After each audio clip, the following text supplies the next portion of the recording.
Esta é mais uma mensagem da cruz, o Evangelho da verdade, através de Cristo. Que Deus nos revele Cristo pelo seu Espírito Santo.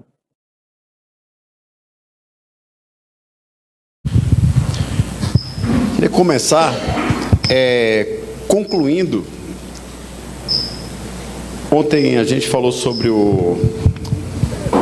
uma carta. Eu só queria começar lendo essa carta. Eu separei ela aqui. A gente já dá início à mensagem de hoje. Obrigado, irmão.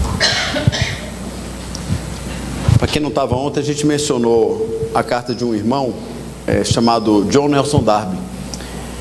Ele escreveu para um outro irmão, os irmãos vão entender aqui, que esse irmão ele fez um elogio à sua obra, à sua pessoa, em um outro livro.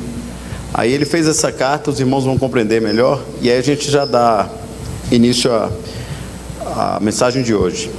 Essa carta que a gente mencionou ontem tem o título seguinte: Sobre o louvor aos homens. Carta escrita no século XIX por John Nelson Darby ao editor de um de seus livros. Meu caro amigo e irmão em Jesus, deu-me muita satisfação ver a sua tradução do meu livro. Tive grato prazer em lê-la, ou melhor dizendo, de ter alguém que a lesse para mim. Naqueles momentos dos quais o Senhor nos diz, como disse aos apóstolos: vinde repousar um pouco à parte. Marcos 6,31.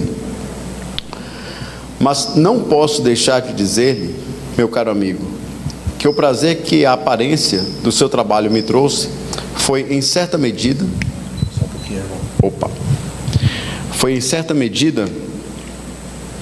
abatido pela opinião demasiado favorável que você expressou a meu respeito. Antes que tivesse lido uma palavra sequer da sua tradução, presenteei a um muito querido e sincero amigo com um exemplar, e ele mencionou o que você escreveu em seu prefácio, louvando a minha piedade.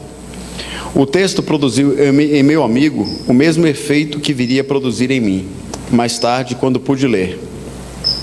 Espero, entretanto, que você não leve a mal o que vou dizer a respeito do assunto, o que é fruto de uma experiência razoavelmente longa. O orgulho é o maior de todos os males que nos afligem.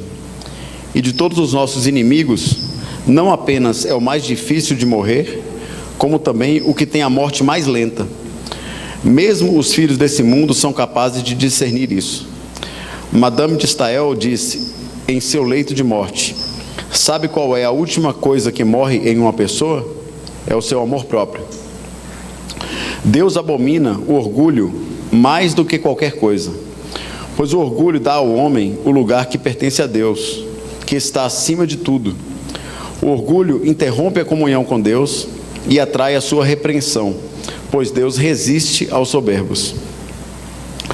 Ele irá destruir o nome do soberbo, pois nos é dito que a altivez do homem será humilhada, e a altivez dos varões se abaterá, e só o Senhor será exaltado naquele dia. Isaías 2,17. Como você mesmo irá sentir, meu amigo, estou certo de que não há maior mal que uma pessoa possa fazer a outra do que louvá-la e alimentar o seu orgulho. Aí ele cita um versículo: o homem que lisonjeia a seu próximo arma uma rede a seus passos, e a boca lisonjeira trabalha ruínas. Você pode estar certo, além do mais, que a nossa vista é muito curta para sermos capazes de julgar o grau de piedade de um irmão. Não somos capazes de julgar corretamente sem a balança do santuário, e ela está nas mãos daquele que sonda os corações. Não julgue nada antes do tempo, até que o Senhor venha e torne manifesto o conselho dos corações dos homens, e renda a cada um o devido louvor. Até então, não julguemos nossos irmãos, seja para bem, seja para mal, senão com a moderação que convém, e lembremos-nos que o melhor e mais certo juízo é aquele que temos de nós mesmos, quando consideramos aos outros superiores a nós. Se eu fosse lhe perguntar como sabe que sou um dos mais avançados na carreira cristã e um eminente servo de Deus, sem dúvida você iria ficar sem saber o que responder. Talvez você viesse a mencionar minhas obras publicadas, mas será que você não sabe, querido amigo e irmão, você que pode pregar um sermão tão edificante quanto o meu, que os olhos veem mais do que os pés alcançam? E que, infelizmente, nem sempre somos os que são, e que nem sempre somos o que são os nossos sermões? Temos, porém, esse tesouro em vaso de barro, para que a excelência do poder seja de Deus e não de nós. Não lhe direi a opinião que tenho de mim mesmo, pois se o fizer, é provável que, enquanto faça, procure minha própria glória. E enquanto estiver buscando a minha própria glória, possa parecer humilde, o que não sou.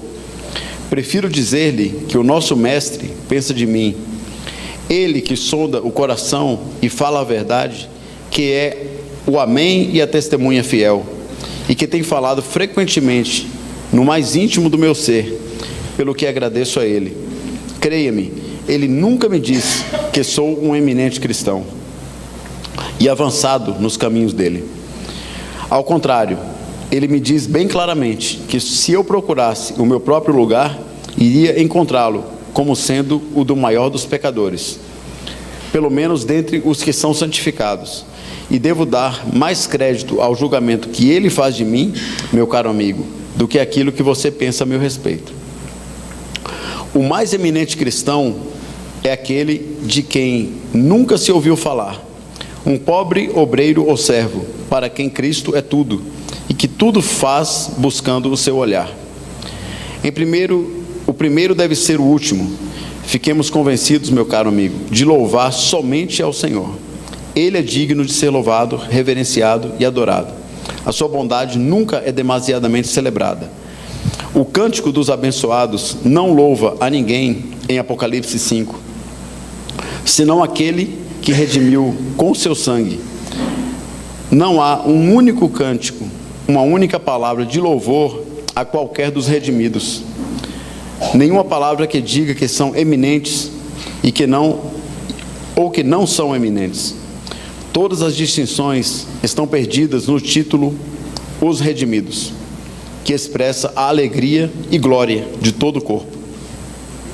Empenhemos-nos em trazer os nossos corações em uníssono com aquele cântico, ao qual todos esperamos que nossas débeis vozes venham se unir. Esta será a razão da nossa alegria, mesmo enquanto estivermos aqui, e contribuirá para a glória de Deus, a qual é lesada pelo louvor que os cristãos frequentemente prestam uns aos outros.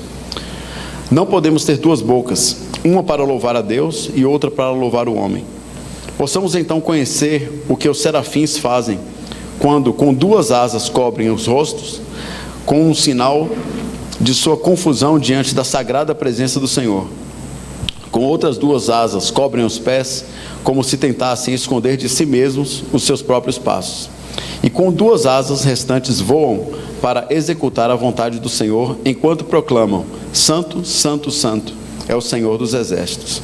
Toda a terra está cheia da sua glória. Perdoe-me por essas poucas linhas de exortação, as quais tenho certeza irão cedo ou tarde se tornar úteis para você, passando a fazer parte da sua própria experiência. Lembre-se de mim em suas orações, enquanto rogo para que a bênção do Senhor possa repousar sobre você e seu trabalho. Se você porventura vier a imprimir uma outra edição, como espero que aconteça, por gentileza, exclua as duas frases para as quais chamei a sua atenção, e me chamem simplesmente de um irmão e ministro do Senhor. Isso já é honra suficiente e não preciso de mais. Precioso, né? Saber que só Deus, e apenas Deus, deve ser glorificado, e homem algum é digno de nenhuma honra, nenhuma glória. Às vezes ouvimos falando: esse é um grande servo de Deus. Se ele é um grande, ele já não é um servo. Um servo, ele é um escravo.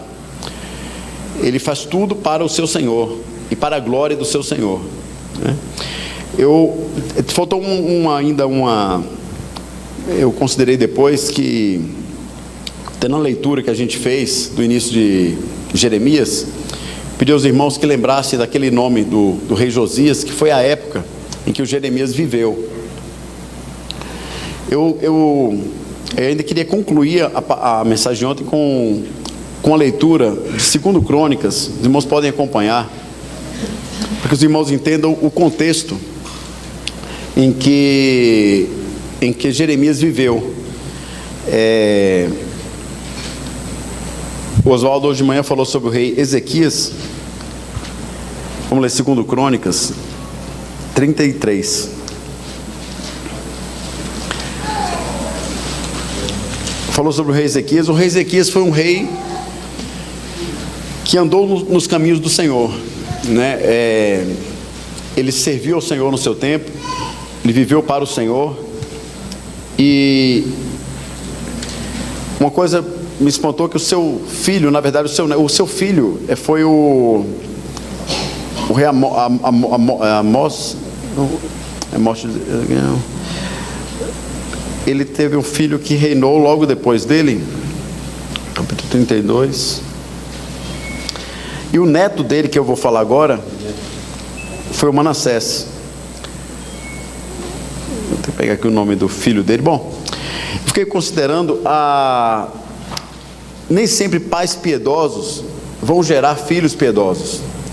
Não há na Bíblia uma promessa de salvação automática, de salvação por hereditariedade. Falou, o pai é crente, então o filho vai se tornar também. O que nós pais contamos é com a misericórdia de Deus, com a graça do Senhor, que pode alcançar os nossos filhos. Apenas isso. E isso é o suficiente para nós descansarmos nele, confiarmos no Senhor de que Ele fará o que fez conosco. Ele se revelou, ele falou conosco, Ele também pode falar com os nossos filhos. Uma consideração apenas que eu fiz nessa questão aqui de Ezequias e de Manassés, que a gente vai ler um pouco da história dele, entender o contexto prévio do que Jeremias viveu,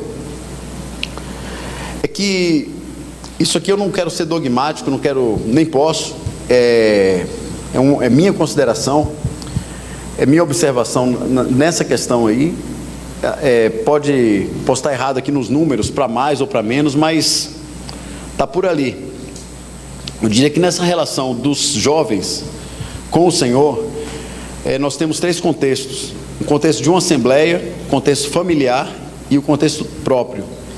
Eu diria que 10%, que talvez, isso aqui não é uma conta, né? O número pode estar para mais ou para menos, mas 10% dessa relação, ela cabe à assembleia. Talvez até menos, porque o tempo que um jovem passa numa reunião, uma criança, um jovem, ele passa na reunião, é um tempo muito curto, né? Se considerar um domingo, um sábado, toda semana passa com os pais. Então eu daria à assembleia uma responsabilidade aqui de 10%, que tem a sua responsabilidade na condução desse jovem ao Senhor, né? Até para suprir alguma deficiência dos pais. 20%, talvez 30%, mas eu diria que 20% de responsabilidade dos pais. Nós estamos aí em 30%, né? 70% é do próprio jovem. Se não tiver nele essa disposição, esse interesse em seguir ao Senhor, nada daquele trabalho, daqueles 10% ou dos 20% dos pais, tem valor. É claro que nós dependemos nesses 70% aí da revelação direta de Deus, e para isso nós contamos com o Senhor. Nós, nesses 20% aqui do trabalho dos pais, ou 10% dos irmãos, existe um trabalho aí muito sério de rogar ao Senhor, de clamar ao Senhor, que o Senhor faça aquilo que fez com os seus filhos, se revele a eles, se mostre a eles. E uma revelação e uma aparição do Senhor é suficiente para atraí-los. O Senhor é totalmente atraente, o Senhor é totalmente perfeito, maravilhoso, e aparecendo aos jovens, aparecendo aos filhos, Ele é capaz de atraí-los. Então aqui a gente tem um exemplo de um homem piedoso que gerou um filho ímpio, e a gente vai ver o final dele. E o contexto que Jeremias viveu foi esse aqui, um contexto de decadência, de degradação. Vou ler a história de Manassés aqui, é uma história curta, mas muito negativa. 2 Crônicas 33, de 1 a 13. Tinha Manassés 12 anos de idade quando começou a reinar, e 55 anos, reinou por bastante tempo, 55 anos, em Jerusalém. Fez o que era mal perante o Senhor, segundo as abominações dos gentios, que o Senhor expulsara de suas possessões, e diante dos filhos de Israel. Pois tornou a edificar os altos que Ezequias seu pai havia derrubado. Levantou altares aos Balaíns, fez postes ídolos e se prostrou diante de todo o exército do céu, e o serviu. Edificou altares na casa do Senhor, da qual o Senhor tinha dito: em Jerusalém porei o meu nome para sempre. Também edificou altares a todo o exército do céu, nos 2 átrios da casa do Senhor. Olha o versículo 6. Queimou seus filhos como oferta no vale de Inom. Adivinhava pelas nuvens, era agoureiro, praticava feitiçarias, tratava com necromantes e feiticeiros, e prosseguiu em fazer o mal perante o Senhor, para o provocar a ira. Também pôs a imagem de escultura do ídolo que tinha feito na casa de Deus, de que Deus dissera a Davi e a Salomão seu filho: nessa casa em Jerusalém que escolhi de todas as tribos de Israel, porei o meu nome para sempre. E não removerei mais o pé de Israel da terra que destinei a seus pais, contanto que tenham cuidado de fazer tudo o que eles tenham mandado, toda a lei, os estatutos e os juízos dados por intermédio de Moisés. Manassés fez errar a Judá e os moradores de Jerusalém, de maneira que fizeram pior do que as nações que o Senhor tinha destruído diante dos filhos de Israel. Um homem terrível esse aqui, né? Queimou seus filhos como oferta a Satanás. Os seus próprios filhos foram queimados como oferta ao diabo. Ele colocou ídolos na casa de Deus. Ele conduziu o povo a se desviar de Deus. A gente olha para um ser humano como esse, e é importante que a gente entenda: o pecado, ele não corrompeu apenas a esse homem, ele corrompeu a toda a humanidade. O potencial dessas coisas está no interior de todo ser humano. Todo ser humano tem a capacidade, o potencial de viver dessa forma. Mas aqui, a gente olha para um ser humano como esse e fala: puxa, terrível, né? Isso aqui não tem mais salvação, não tem mais volta, não tem mais... Vamos continuar lendo aqui. Falou o Senhor a Manassés e ao seu povo, porém não lhe deram ouvidos. Pelo que o Senhor trouxe sobre eles os príncipes do exército do rei da Síria, os quais prenderam Manassés com ganchos, amarraram-no com cadeias e o levaram à Babilônia. Olha o versículo 12. Ele, angustiado, suplicou deveras ao Senhor seu Deus, e muito se humilhou perante o Deus de seus pais. Fez-lhe oração, e Deus se tornou favorável para com ele. Atendeu-lhe a súplica e o fez voltar a Jerusalém, ao seu reino. Então reconheceu Manassés que o Senhor era Deus. Tem um livro do irmão Andrew Murray que chama Humildade, a beleza da santidade. Ele fala uma coisa ali muito impactante. Ele fala o seguinte: não é o pecado que humilha o homem, é a graça. A graça de Deus, ela tem esse poder de gerar no homem esse resultado aqui, de reconhecer que só o Senhor é Deus. Ele se humilhou perante o Senhor, e a graça de Deus se manifestou. Isso é a misericórdia de Deus, essa é a bondade do Senhor. Eu queria aqui encerrar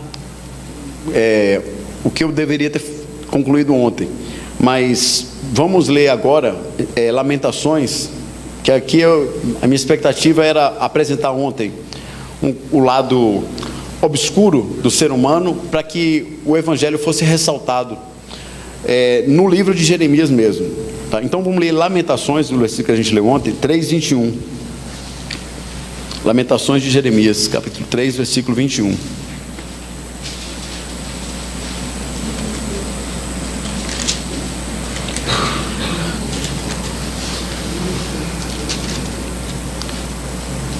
Quero trazer à memória o que me pode dar esperança. Vou ler de novo. Quero trazer à memória o que me pode dar esperança. Vamos orar ao Senhor. Senhor nosso Deus, nós rogamos a Ti essa noite por tua bondade, por tua misericórdia, por tua fidelidade. O Senhor que é o Deus misericordioso, é o Deus que tem prazer na misericórdia, que é o Deus de toda a graça, que em Cristo nos chamou à sua eterna glória. Nós rogamos a Ti essa noite, a Tua graça, o Teu Espírito, a Tua luz, a Tua voz, a Tua palavra. Estamos todos reunidos em Teu nome, pelos Teus interesses, pelo Teu sentimento, pelo Teu desejo de falar com o Teu povo. Nós oramos para que o Senhor fale conosco. Somos ouvintes da Tua voz. Rogamos a Ti que o Teu Espírito nos ilumine, nos dê graça. Cubra-nos, Senhor, com o Teu poder e a Tua glória, a todos nós. Nós precisamos ouvir a Tua voz, nesses dias angustiosos, dias difíceis, dias nos quais o Teu povo clama a Ti, por graça, por misericórdia, e especialmente pelo Teu rosto, pela Tua vinda, pelo Teu retorno. Prepara-nos, Senhor, prepara-nos e aproveita essa reunião para falar conosco, em nome do Teu Filho, amém.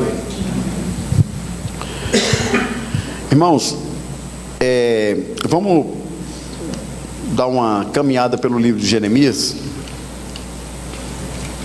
lá no começo. A gente falou um pouco ontem sobre a relação de Jeremias com o povo, o contexto que o Jeremias vivia. Capítulo 2, versículo 27, começar no 26, que é a ideia do contexto aqui. Jeremias fala assim, como se envergonha o ladrão quando o apanham, assim se envergonham os da casa de Israel. Eles, os seus reis, os seus príncipes, os seus sacerdotes, os seus profetas, que dizem a um pedaço de madeira: Tu és meu pai, e a pedra, Tu me geraste. Pois me viraram as costas e não o rosto. Mas em vindo a angústia dizem: Levanta-te e livra-nos. O homem, ele deseja um Deus utilitário, um Deus que possa ser útil nos momentos de aflição. E aqui está o Senhor lidando com o seu povo, e o povo, ele fala o quê? Nessa condição de idolatria, quando o povo se via em aperto, o que é que ele falava, orava a Deus? Levanta-te e livra-nos. Eles pediam um Deus utilitário. Entretanto, Deus não se deixa zombar. Gálatas, capítulo 6, versículo 7, Paulo fala: de Deus não se zomba. Aquilo que o homem plantar, isso também ele ceifará. Claro que a graça de Deus, ela se manifesta até mesmo nos nossos erros, até mesmo nessas situações. Entretanto, Deus não se deixa zombar. Deus não pode ser zombado pelo homem. Deus conhecia a situação do povo, e nessa situação, o que eles estavam fazendo? Levanta-te e livra-nos. Qual foi a resposta de Deus aqui no versículo 28? Onde, pois, Deus mandou uma ironia para eles: onde, pois, estão os teus deuses, que para ti mesmo fizeste? Eles que se levantem, se podem te livrar no tempo da tua angústia, porque os teus deuses, ó Judá, são tantos como os das tuas cidades. A condição do homem interiormente é uma condição totalmente negativa, totalmente avessa a Deus. No capítulo 5, a gente leu ontem, no começo, vamos ler de novo, os dois últimos versículos do capítulo 5. Essa é a disposição do coração do homem. Jeremias 5, 30 e 31. Coisa espantosa e horrenda se anda fazendo na terra.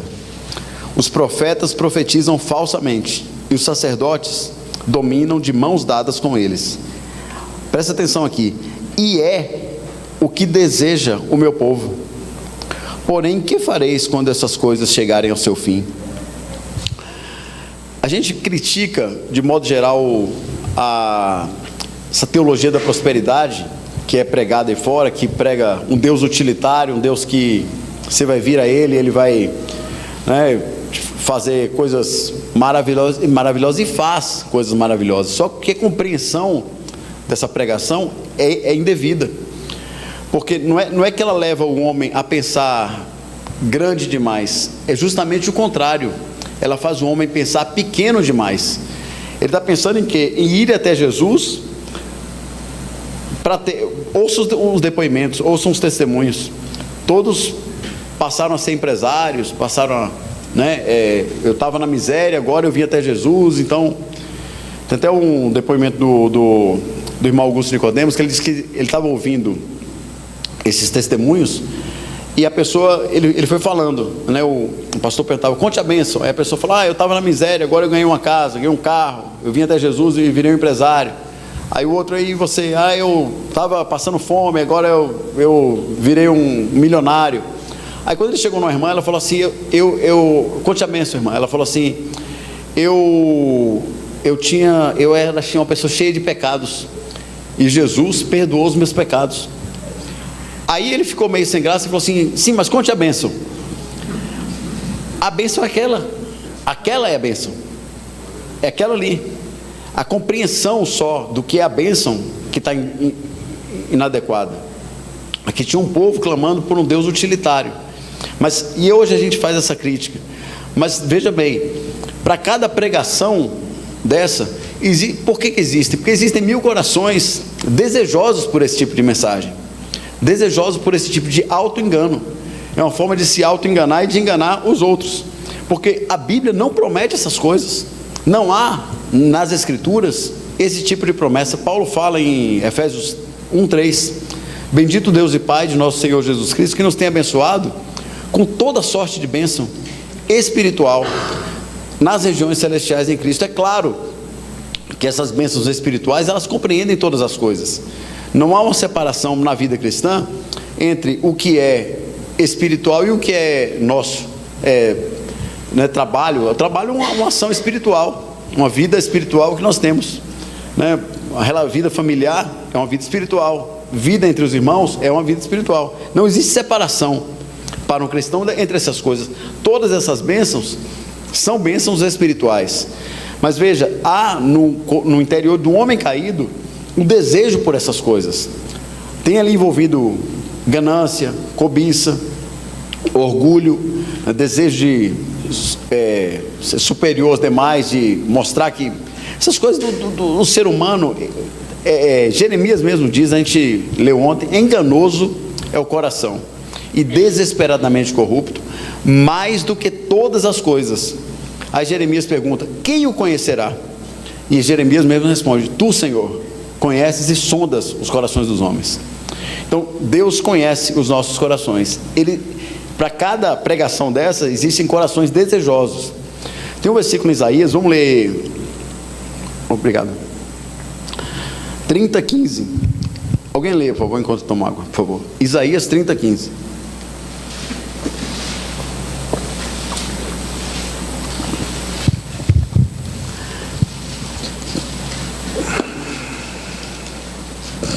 Porque assim diz o Senhor Deus, o Santo de Israel, em vós convertestes e em sossegar está a vossa salvação, na tranquilidade e na confiança a vossa força, mas não o quiseste. Os irmãos perceberam o final desse versículo? Mas não o quisestes. O que ele diz ali? Em nós nos convertermos e em descansarmos está a nossa salvação. E na tranquilidade e na confiança está a nossa força. Mas o versículo conclui dizendo, mas não quisestes. Esse é um problema grave. O próprio livro de Isaías, no capítulo 1, se não me engano, no versículo 15 ou 19, ele diz assim, se quiserdes e me ouvirdes, comereis o melhor dessa terra. Então, há no coração do homem uma indisposição para as coisas espirituais, as coisas celestiais. Entretanto, como a gente falou ontem, há, por outro lado, um poder celestial e um poder divino que nos leva a desejar essas coisas, a amar e a buscar essas coisas. Essa é a ação da sua graça, a ação da graça divina que nos leva a compreender e a olhar para isso e falar, puxa, eu desejo os céus, eu desejo as coisas celestiais, eu desejo o Cristo que ressuscitou, que está à direita de Deus, e nós pensamos nas coisas lá do alto, buscamos as coisas lá do alto. Por quê? Porque há um poder que opera em nós, Há uma ação divina que opera em nosso interior. A vida humana, ela é extremamente curta. Salmo 39, ali Davi fala assim: dá-me a conhecer. Olha que oração preciosa, né? Dá-me a conhecer, Senhor, o meu fim, e qual a soma dos meus dias. Na tua presença, o prazo da minha vida é nada. Essa oração que Davi faz lá no Salmo 39. O prazo da minha vida é nada. Assim, aí ele conclui assim: aos meus dias deste o cumprimento de alguns palmos. Então, assim, a vida humana é curta. Ele conclui falando assim: ó, passa o homem como a sombra, em vão se inquieta, amontoa tesouros e não sabe quem os levará. E conclui: mas eu, ó Senhor, que espero, és a minha esperança. A esperança do homem que anda com o Senhor é o próprio Senhor. É Ele mesmo trabalhar-se a si mesmo em nós, a fim de que sejamos conforme a sua glória. Paulo fala em 2 Coríntios 4, ele fala assim: a nossa leve e momentânea tribulação produz para nós eterno peso de glória, acima de toda comparação. Esses tempos angustiosos em que vivemos, nós passamos por aflições, na nossa leve e momentânea tribulação. O máximo que isso pode durar é a vida toda. É o máximo. É a vida toda de um ser humano. Mas nós temos a eternidade com o Senhor. A eternidade para descansar com Ele e experimentando já hoje esse descanso que procede do Senhor. Jeremias 17:7, ele fala o seguinte: bendito o homem.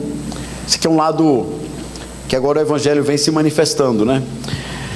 Bendito o homem que confia no Senhor e cuja esperança é o Senhor. Bendito o homem, né? Antes ele fala da maldição do homem confiar no próprio homem, mas aí ele vem e diz: bendito o homem que confia no Senhor e cuja esperança é o Senhor. Vamos ler o versículo 23, o capítulo 23 de Jeremias.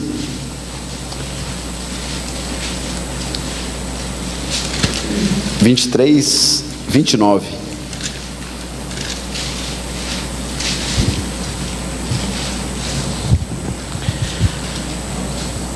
Vinte e três, 29. Não é a minha palavra fogo, diz o Senhor, e martelo que esmiuça a penha?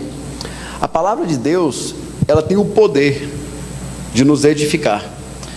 Ela tem o poder de nos confrontar. Nós somos confrontados constantemente por essa palavra. A palavra da verdade, ela vem a nós e nos ilumina, nos traz luz, nos traz salvação, nos traz descanso. Então essa palavra de Deus, ela tem esse poder de fazer em nós, de gerar em nós essa confiança no Senhor. Bendito o homem que confia no Senhor e cuja esperança é o Senhor.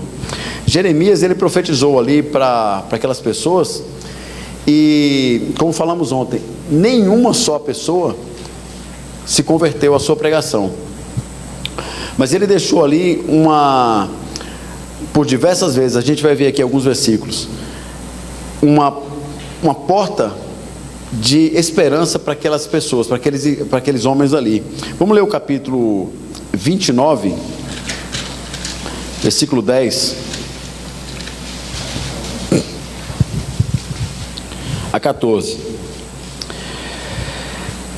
Fala assim: assim diz o Senhor, logo que se cumprirem para a Babilônia 70 anos, atentarei para vós outros e cumprirei para convosco a minha boa palavra, tornando a trazer-vos para este lugar.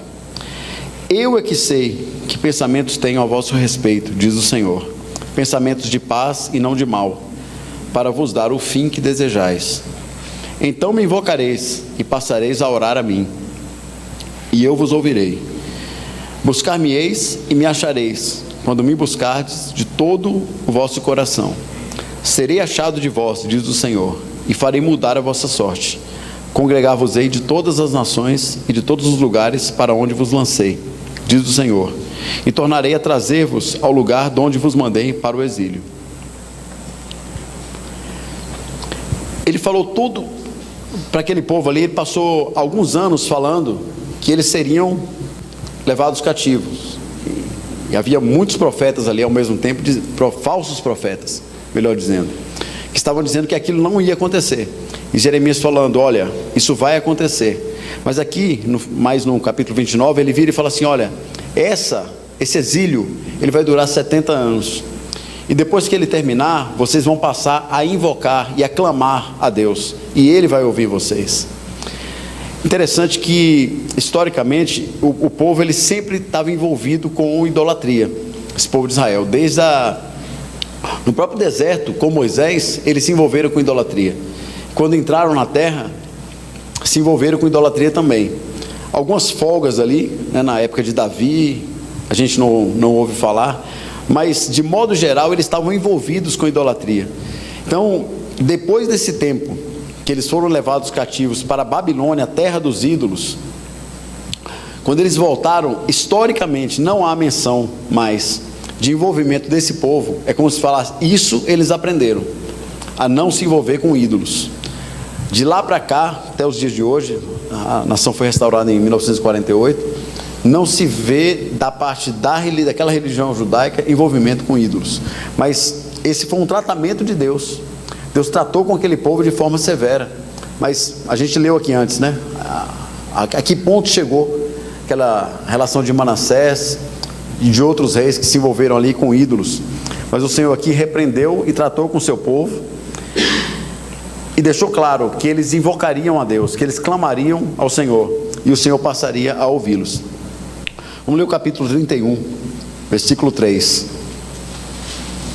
O que Jeremias falou: de longe se me deixou ver o Senhor, dizendo, com amor eterno eu te amei, por isso com benignidade te atraí. O Senhor amou o seu povo. Isso, irmãos, é uma palavra clara para nós que somos o povo de Deus hoje no Novo Testamento. A gente vai ver um versículo agora sobre a nova aliança. E o Senhor nos amou com amor eterno. Esse amor ele não pode ser mudado, ele não pode ser abalado. Da nossa parte, se dependesse de nós não teríamos como dar 2 passos com o Senhor. Mas da parte de Deus há um amor eterno com o qual Ele nos amou. Nós não fomos escolhidos por acaso, não fomos chamados por acaso. Paulo fala naquele texto lá de Efésios, Ele nos escolheu em Cristo, antes da fundação do mundo. Então, para Deus, nada é circunstancial, nada é acidental. As coisas foram feitas de forma planejada, e nós estamos aqui hoje reunidos em nome dEle, e para Ele, para a sua salvação ser operada em nós. Essa transformação que vem da parte de Deus, por meio da sua palavra, quando Ele fala conosco, quando Ele nos faz ouvir a sua voz, isso gera em nós uma transformação necessária para a sua glória, para a sua honra, que vai ser manifestada na eternidade. Vamos ler o capítulo 33 de Jeremias. 33, versículo 3.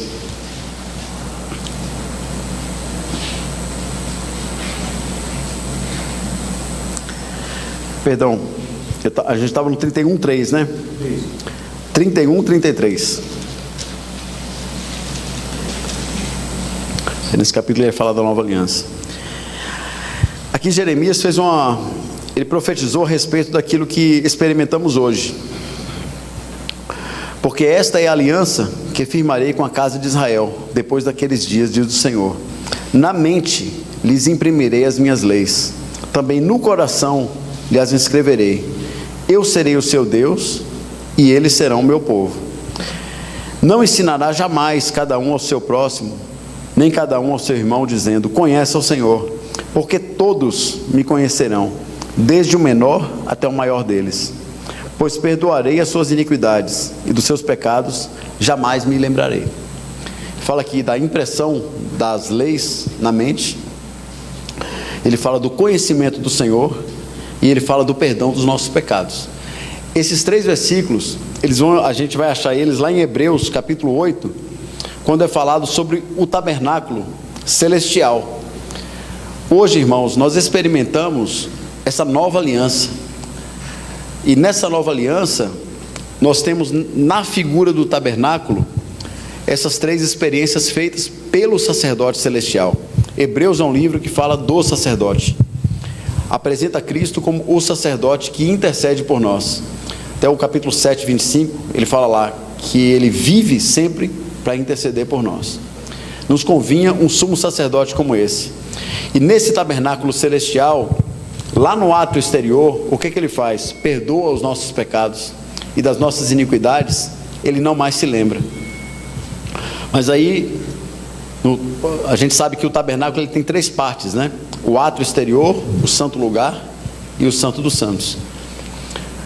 No santo lugar, o que o Senhor faz nesse tabernáculo celestial? Ele imprime nas nossas mentes as suas palavras. E mais no íntimo, no santo dos santos, ninguém dirá jamais ao seu irmão: conhece o Senhor, porque todos me conhecerão. Então, esse tabernáculo celestial de Hebreus 8, ele nos mostra essa nova aliança, feita por esse sacerdote, nessas 3 etapas do tabernáculo, nessas 3 esferas do tabernáculo.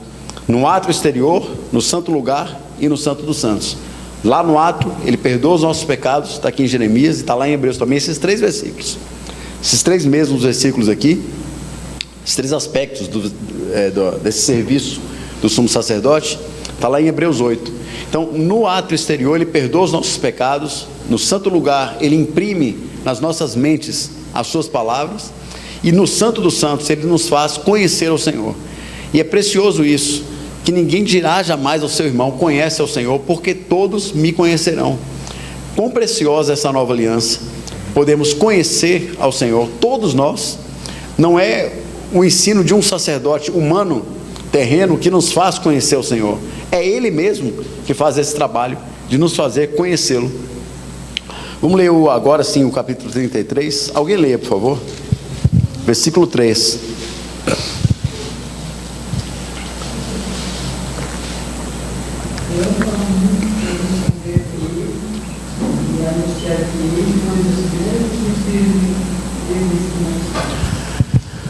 Aleluia. Clama a mim e responder-te-ei. O Senhor nos faz aqui uma promessa de quando clamarmos ao Senhor, Ele vai nos responder.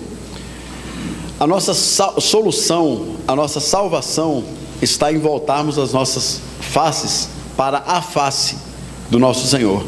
Quando nós voltamos as nossas faces para a face de Cristo, nós encontramos o poder da salvação de Deus. Tem um versículo em Isaías que ele fala assim, se não me engano, capítulo 45, ele fala: olhai para mim e sede salvos, vós todos os termos da terra. Que poder é esse? De que quando nós olhamos para Ele, nós somos salvos. Olhai para mim e sede salvos. Moisés, ele levantou uma serpente de bronze, quando as pessoas olhavam para ela, elas eram curadas. Quando nós olhamos para Cristo, nós somos curados. Olhar para Ele é a nossa salvação. E isso Números capítulo 2, o Senhor fala sobre a disposição das tribos em torno do tabernáculo. Então vamos ler só um versículo, se não me engano é o primeiro já. Vamos ver aqui, Números 2.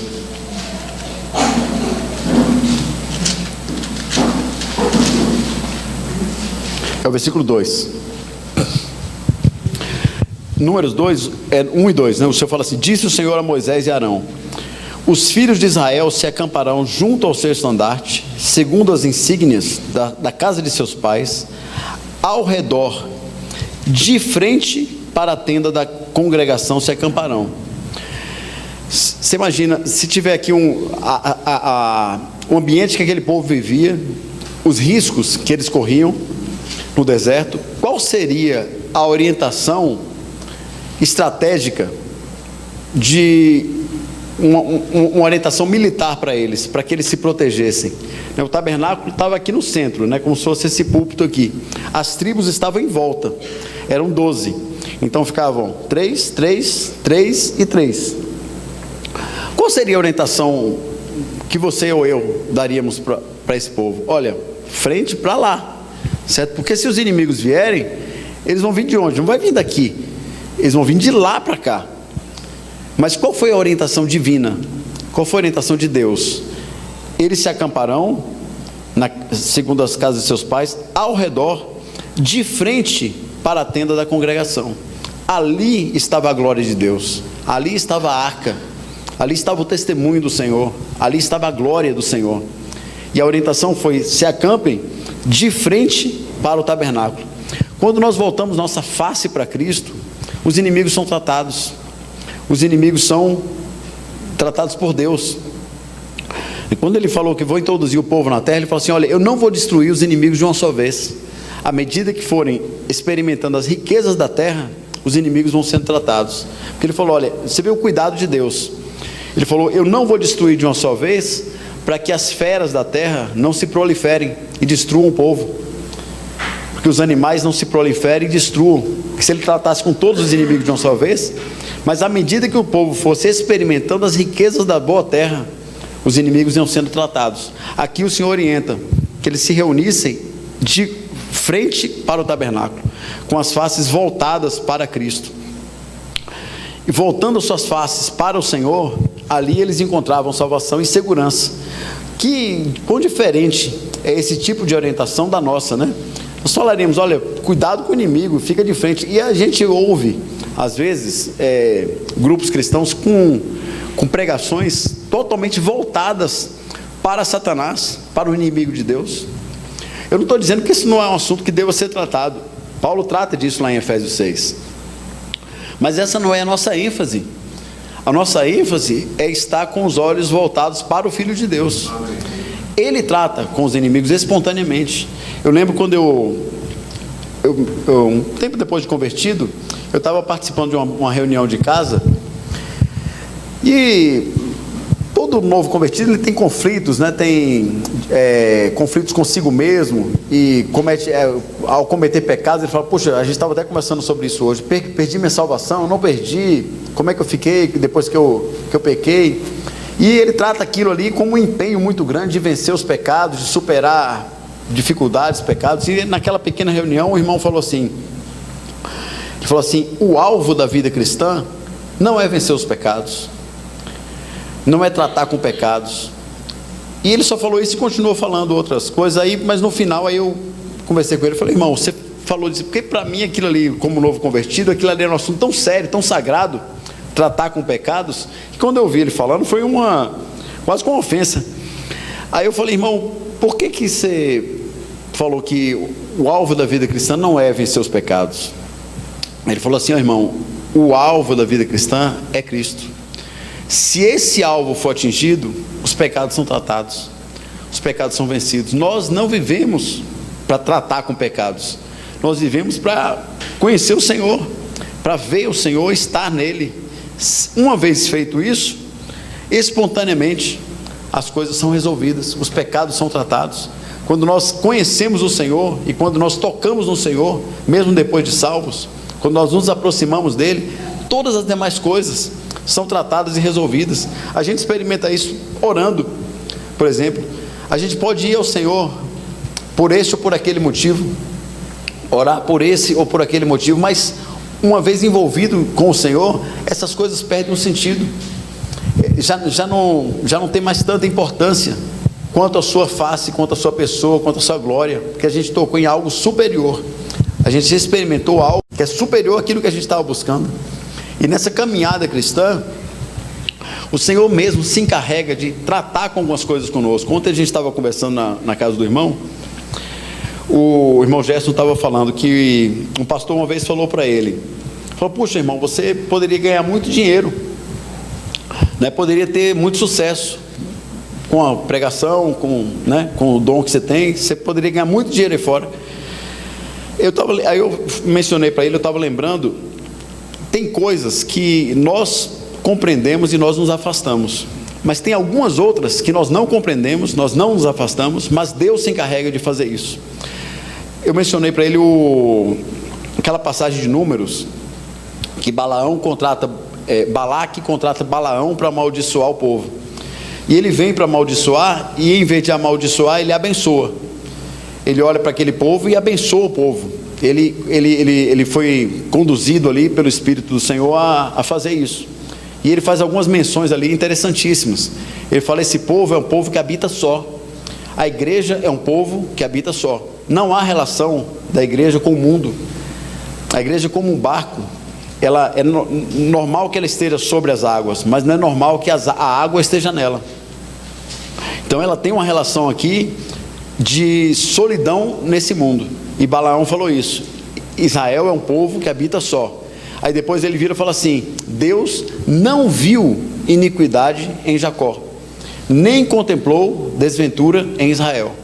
Jacó era um homem trapaceiro, né? Figura, você olha para a história dele, é de trapaças, de engano. Mas quando Deus olha para aquele povo, e Balaão tomou a Bíblia, teve o cuidado de registrar, ele não falou apenas Israel, ele falou: Deus não viu iniquidade em Jacó. Essa justificação da parte de Deus, ela opera em nós de tal forma que Deus não vê em nós iniquidade. Ele olha para nós e vê o seu Filho. Quão preciosa é essa salvação, mas não é disso que eu queria falar. O que eu falei dele foi uma outra parte, que Balaão, quando ele abençoou, Balaque se indignou com aquilo e falou assim: olha, eu chamei você aqui para amaldiçoar esse povo e você abençoa. Aí eu falei aquilo que a menção, né, que o pastor falou para ele, que ele poderia ter muito sucesso, poderia ter muito dinheiro. Balaque falou assim para Balaão: eu te daria muitas honras, mas o Senhor te privou de todas elas. Então, irmãos, muitas coisas nós compreendemos e delas nós nos afastamos. E de muitas outras, eu diria que da grandiosíssima maioria, Ele mesmo se encarrega de fazer isso. Eu te daria muitas honras, mas o Senhor te privou de todas elas. Ele nos priva de muitas honras nessa terra. E servir ao Senhor, viver para o Senhor, é uma glória, como o irmão falou aqui no final. Isso já é honra suficiente, ser chamado de um servo, de um escravo de Deus. Já é honra suficiente. O irmão Spurgeon, o Gerson falou de manhã, ele tinha um filho, e o filho estava um certo conflito em relação ao serviço a Deus, e o seu trabalho, sua profissão.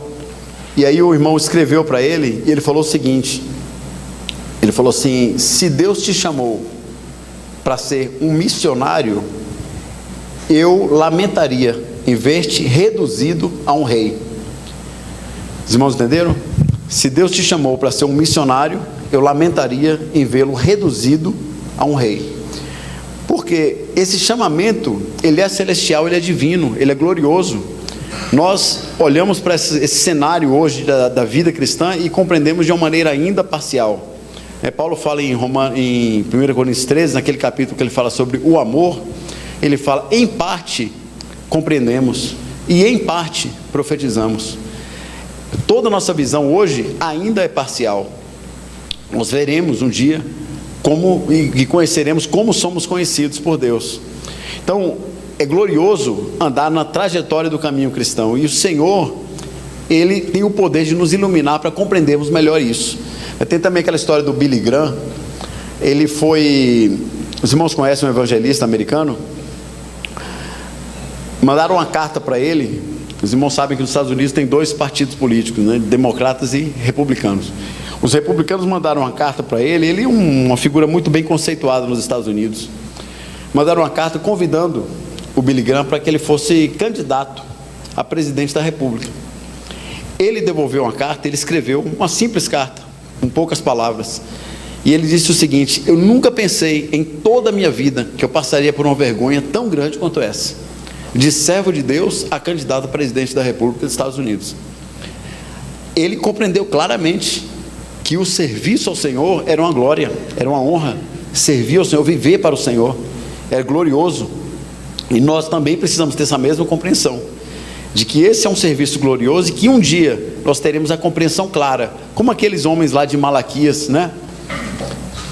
Os irmãos leram aqui, não sei se você ou aquela visão que o Senhor teve ali de homens conversando e dialogando entre si, tendo uma comunhão, e eles estavam ali de certa forma desanimados. Ele falou assim: inútil nos é servir a Deus.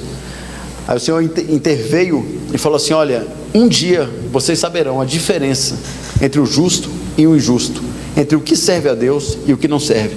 É claro que isso, irmãos, necessita ser depositado hoje em nossos corações, para que nós tenhamos uma clara visão daquilo que experimentaremos no futuro. Tá? Essa vida cristã, ela tem alguns paradoxos, né? O Gerson leu hoje sobre João capítulo, alguns versículos ali em João, alguns textos, porque a gente vive nesse mundo, como foi aqui proposto o tema, né? Em tempos angustiosos, nos quais nós nos empenhamos em seguir o Senhor. Ao mesmo tempo que nós contemplamos tudo isso, nós experimentamos dentro de nós esse poder divino que gera muitas vezes um certo conflito, porque as pressões do mundo são muito grandes e as pressões interiores também são muito grandes. Então nós necessitamos ouvir a palavra de Deus, estar unidos a essa palavra de forma tal que a gente compreenda claramente as coisas, conforme a visão da palavra de Deus. Essa questão aí que envolve Satanás, como cabeça dessa pressão exterior, né, como o pecado, como o propulsor interior de coisas que a gente gera um conflito, a gente, olhando para as Escrituras, a gente tem descanso, a gente tem paz com Deus, né? Até o irmão falou uma vez, né, que Satanás, ele, em suas ações, em suas pressões, ele é como a impressão que a gente tem de um leão que fica rugindo bravamente num quarto escuro. Mas quando nós acendemos a luz da palavra de Deus, quando nós ligamos a luz, nós vemos um pequeno rato com um megafone, fazendo um barulho, um estardalhaço, mas é um pequeno rato, né? Mas a impressão que nós temos no escuro é que é um leão que está ali. Nós precisamos da luz de Deus, precisamos da palavra de Deus para nos fazer compreender todo esse conflito no qual nós vivemos nos dias de hoje, principalmente quando vemos que o dia se aproxima, o dia da vinda do Senhor. São paradoxos cristãos, né? O Gerson leu hoje, eu estava considerando ali capítulo 6 de João, tem um versículo que o Senhor fala algo curioso. Ele fala assim: trabalhai não pela comida que perece. Ele está mandando trabalhar, né? Mas não pela comida que perece, mas pela comida que subsiste para a vida eterna. Então ele está falando para quê? Para se empenhar, para trabalhar por essa comida celestial, essa comida que não perece. Aí ele vira e fala assim no final: a qual o Filho do Homem vos dará. É para nós trabalharmos ou ele nos dá? As duas coisas. Nós trabalhamos, nós nos empenhamos, nós precisamos ir à Bíblia, nós precisamos ler a Bíblia, mas no final nós compreendemos que foi dado por Deus gratuitamente esse dom, esse poder, essa graça, né? E Paulo, 2 Coríntios, ele expressa várias vezes esses conflitos, né? Ele fala lá por honra e por desonra, a forma que ele vivia, por infâmia, pessoas falando mal dele, e por boa fama, como desconhecidos sendo bem conhecidos, como castigados porém não mortos, como entristecidos mas sempre alegres, pobres mas enriquecendo a muitos, nada tendo mas possuindo tudo. Você vê que contraste de coisas, né? Honra e desonra, infame e boa fama, desconhecimento, fala como desconhecidos mas sendo bem conhecidos por Deus, como castigados porém não mortos, como entristecidos. Como é que uma pessoa está entristecida? Ele fala, mas sempre alegres. Pobres, como é que um pobre enriquece a muitos? Que mistério é esse? Que vida é essa? Fala, nada tendo, mas possuindo tudo. Essa é a vida cristã, que não é só de Paulo, é de todos nós. Todos nós experimentamos essa vida divina que habita em nosso interior e que tem esse poder de nos enriquecer e, sendo pobres, enriquecer a muitos. Então, a igreja, ela nada tem nessa terra, ela nada possui nessa terra. Não há vínculos da igreja com coisas terrenas, ela é celestial. O céu não é o destino da igreja, é o lugar de habitação dela hoje. Nós estamos em Cristo, o qual se assenta à direita de Deus. A igreja não é o alvo, o céu não é o alvo da igreja, é o lugar em que ela já se encontra hoje, um ambiente celestial. Eu só queria concluir lendo Deuteronômio. Vamos ler esses versículos aqui, no capítulo 8.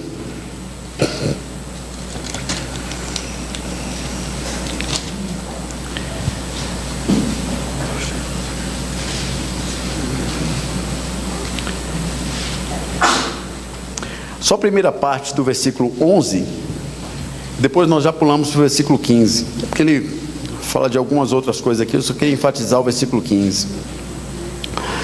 Guarda-te, não te esqueças do Senhor teu Deus.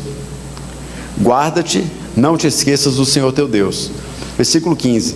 Que te conduziu por aquele grande e terrível deserto, de serpentes abrasadoras, de escorpiões, de secura, em que não havia água, e que te fez sair água da pederneira, que no deserto te sustentou com maná, que teus pais não conheciam, para te humilhar, para te provar e afinal te fazer bem. Essa é a nossa trajetória como peregrinos nessa terra. Nós somos conduzidos por Deus num deserto. Nós não entramos nele, nós não buscamos o deserto, nós somos conduzidos por Deus a ele.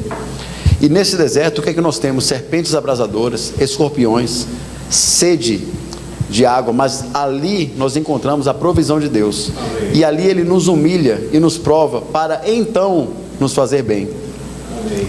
Há um versículo em Lucas que, quando eu olho para esse versículo fala muito comigo. Ele não, muitas vezes há versículos que para nós são preciosos, que muitos passam por eles sem nenhuma, mas eu creio pessoalmente que aquela será uma pergunta que o Senhor nos fará um dia. Talvez não naqueles termos, porque era para aquele contexto, mas a essência daquela pergunta. Vamos ler Lucas 22 e que a gente conclui.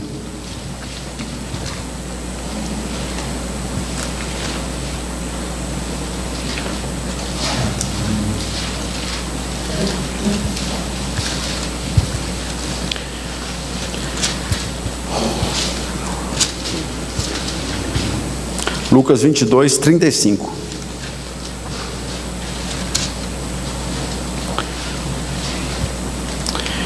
Eu penso que essa seja uma pergunta que um dia o Senhor nos fará, não nesses termos aqui, mas em essência, essa pergunta estará nos lábios do Senhor e nos nossos ouvidos, e a resposta também que nós daremos ao Senhor será a mesma.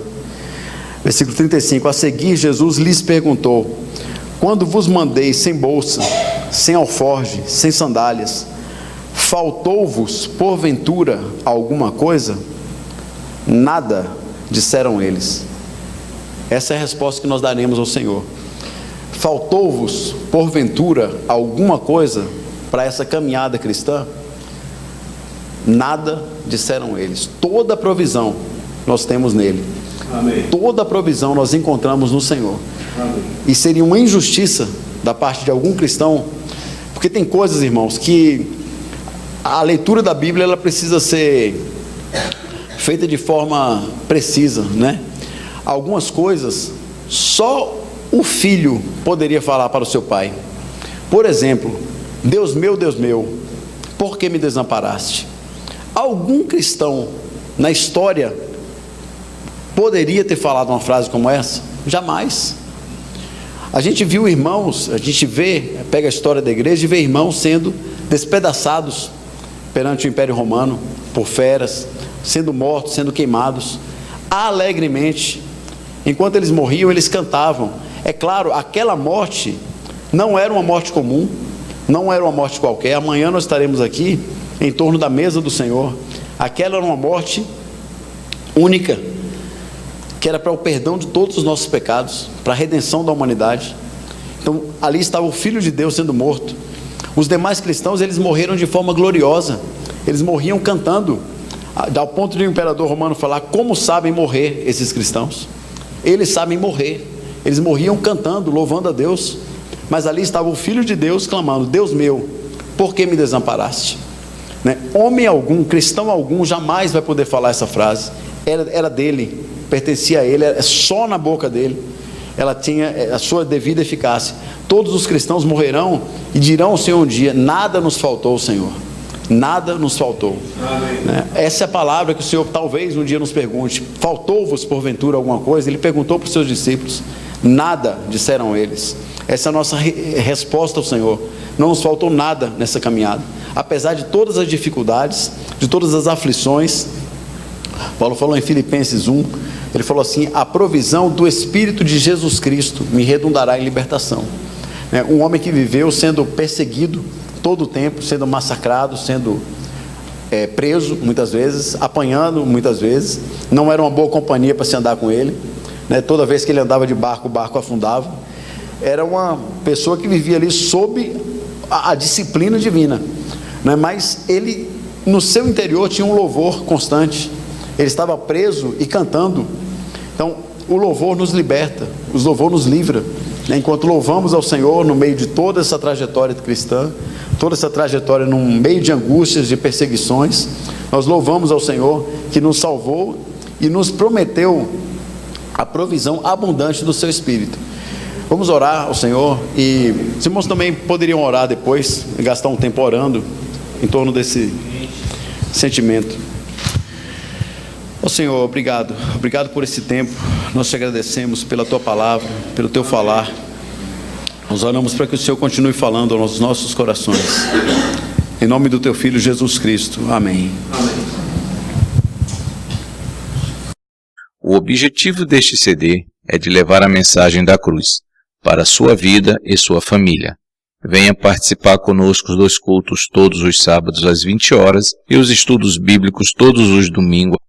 Rua José Bodenali, número 70, bairro Nova Tietê, Tietê, São Paulo.